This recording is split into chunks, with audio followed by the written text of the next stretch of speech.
11:10. Сейчас находимся прямо возле реактора. Сейчас мы въезжаем в Припять. Это город будущего. Он должен был стать образцовым советским городом с населением 80 тысяч человек. До взрыва жить в Припяти считалось престижно. Средний возраст 26 лет. Квартиру в Киеве меняли на жилье здесь.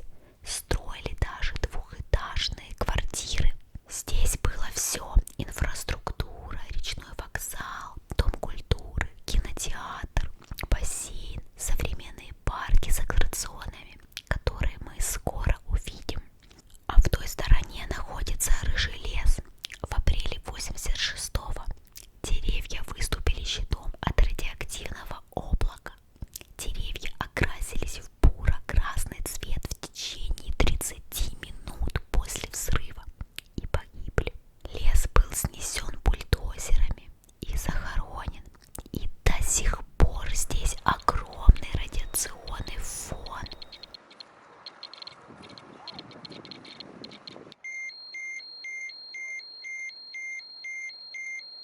Сейчас мы въезжаем в город. Это главная улица. И здесь настолько все заросло, что даже домов не видно. Сегодня Чернобыль является очень популярным туристическим местом. Сюда съезжаются со всего мира. Люди в спешке покидали свои дома и даже не подозревали, что не вернутся обратно. Менее чем за сутки были эвакуированы 50 тысяч человек. Спустя 6 часов город опустел.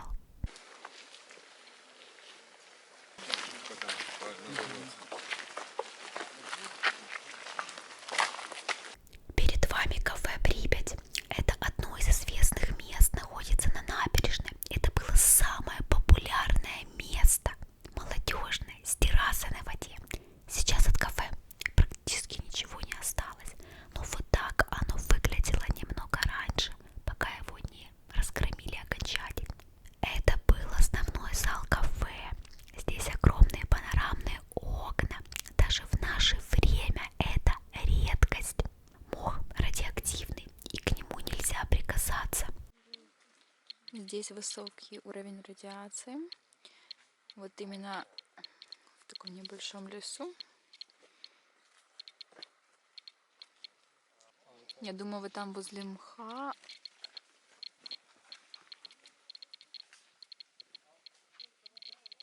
Увеличивается.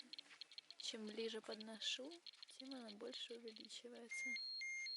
Ого-го. Причал. Вот сюда когда-то швартовалась ракета, и люди шли гулять по городу. На горизонте видны 9-этажки 5-го микрорайона города. А это автоматы для продажи газированной воды. Вот так они выглядели раньше. Можно было брать воду с сиропом или без. Это заброшенный кинотеатр Прометей. Он являлся любимым местом отдыха и встреч. Заходить в любые здания строго запрещено, потому что они разрушаются.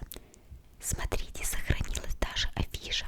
26 апреля должен был состояться сеанс фильма. Это отельный комплекс. Наверное, здесь сохранилось много интересных старых вещей. Очень хотелось бы зайти вовнутрь и все изучить. Это можно сделать, если приехать своим ходом или нанять личного гида. Напишите в комментариях, что вы видите, что означает этот рисунок по-вашему.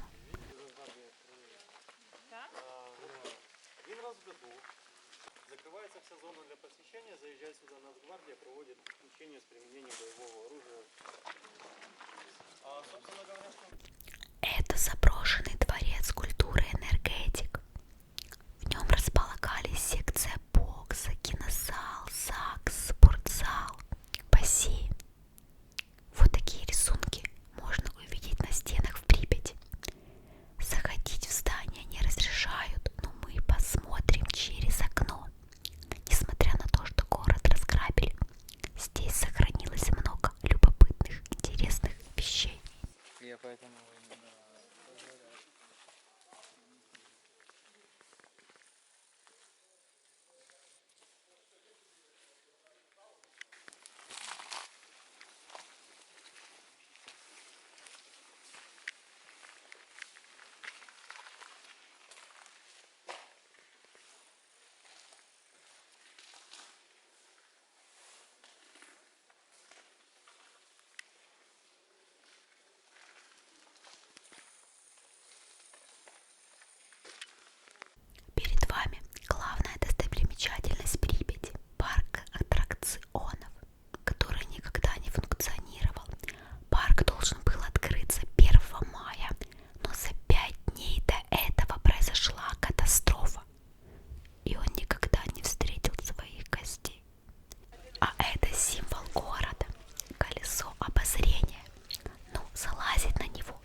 кабинка диспетчера.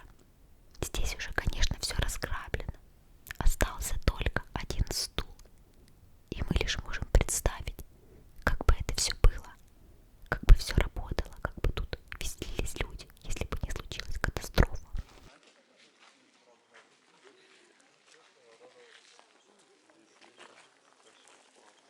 А тут жители города должны были проводить весело время.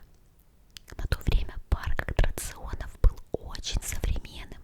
Только представьте, время здесь остановилось навсегда, и мы видим отголоски прошлого 30-летней давности. Сейчас по Припяти бегает много диких животных, олени, волки и даже медведи видели.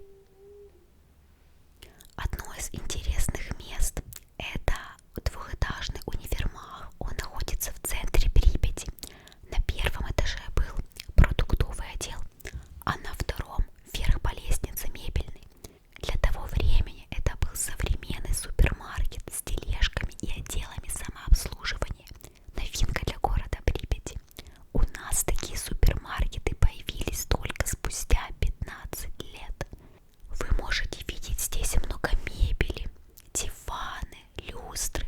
Их непонятно зачем поломали и перенесли со второго этажа.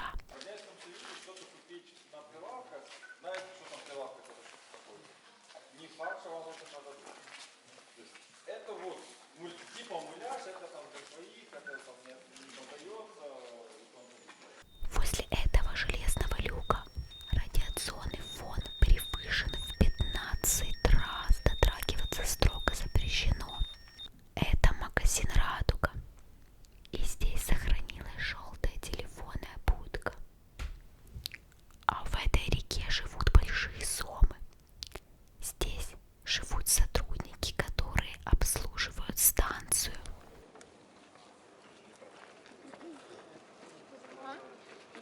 Это советская загоризонтная радиолокационная станция для раннего обнаружения пусков межконтинентальных баллистических ракет.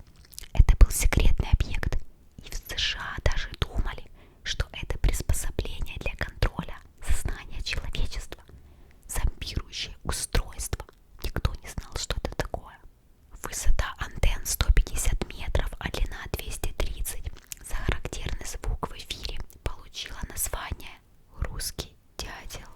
Здесь находится техника, которая применялась в ликвидации аварий на станции.